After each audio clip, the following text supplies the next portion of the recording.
Já diz o hino nacional brasileiro que das margens plácidas e tranquilas do Ipiranga se ouviu o brado retumbante de liberdade.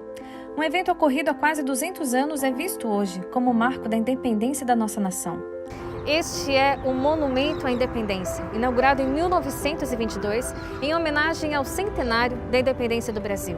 E ele foi construído justamente às margens do rio Ipiranga, local onde, de acordo com a história, Dom Pedro I declarou a ruptura do domínio português ao Brasil com o grito Independência ou Morte. Curiosamente, em 1953 foi construída uma cripta dentro do monumento, onde posteriormente foram guardados os restos mortais de Dom Pedro I. Mas para contar melhor esse evento, temos que voltar um pouco na história, para antes ainda do famoso ano de 1822. Em 1808, a família real e a corte portuguesa chegaram ao Brasil, fugindo de Napoleão. E a partir disso, algumas coisas começaram a mudar no então Brasil colônia, como a abertura dos portos para as nações amigas. E essa é uma medida muito importante, porque ela rompe com um pilar da dominação colonial, que é o monopólio comercial exercido pela metrópole. Com isso, o Brasil ficou livre desse monopólio. Outra coisa, o príncipe regente ele estabeleceu no Rio de Janeiro réplicas dos tribunais centrais que existiam em Lisboa.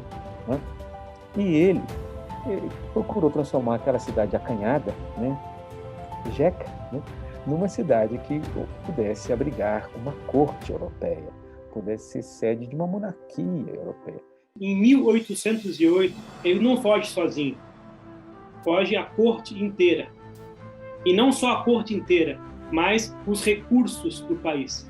Então vem muito ouro naqueles navios. Os livros vêm no navio.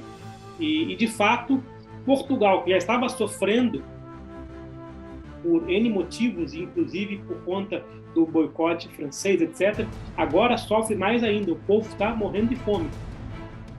E o Brasil, agora com o rei de Portugal, jardim botânico, biblioteca, estradas, portos, infraestrutura, enfim, o comércio, porque a junta de comércio também foi criada, fábricas, enfim, a coisa começa a melhorar, pelo menos para quem tinha recursos para acompanhar essa recuperação, esse avanço, Uma revolução em Portugal exigiu que o rei Dom João VI voltasse a Lisboa. E a partir disso, as tensões políticas só aumentaram. Portugal queria retirar as medidas de desenvolvimento e autonomia implantadas no Brasil e exigiram também o retorno do príncipe regente, Dom Pedro. E aí, então, aqui no Brasil foi se desencadeando uma reação. Primeiro, uma reação para quê? 9 de janeiro de 1822. A Câmara do Rio de Janeiro e outros órgãos solicitam ao príncipe regente que ele fique no Brasil, que ele não cumpra a ordem de retorno de Portugal. E ele decide ficar. Essa é uma decisão importante. Ele estava desrespeitando uma decisão do poder soberano, que é o poder das Cortes Constituintes, estabelecidas em Lisboa. Maria Leopoldina, esposa de Dom Pedro, tem lugar de destaque nessa história. Seu marido estava viajando quando chegaram ao Brasil ordens de Portugal para o retorno imediato e forçado dos dois. Ela então convocou o Conselho de Estado no dia 2 de setembro, assinou a Declaração de Independência e aí enviou a Dom Pedro. O rio Ipiranga é emblemático. Ele está presente no nosso hino nacional, na nossa história e na memória de cada brasileiro. E o interessante, para mim ao menos, é que quando eu ouvi a história da independência na infância pela primeira vez, eu imaginei o Ipiranga um rio muito grande e escolhido por Dom Pedro I por um motivo muito especial. Mas não foi bem assim. Na verdade, Dom Pedro não estava em seus melhores dias, tinha comido alguma coisa estranha no dia anterior, estava com constipação, estava de ceroulas, não estava num cavalo branco, não bradou a sua espada e não foi às margens do rio Ipiranga. Em 1822, entre 24 e 25, o grito do Ipiranga não foi visto como um marco de independência do Brasil. O que eu quero dizer é o seguinte: os países, eles precisam e buscam os seus próprios mitos fundantes.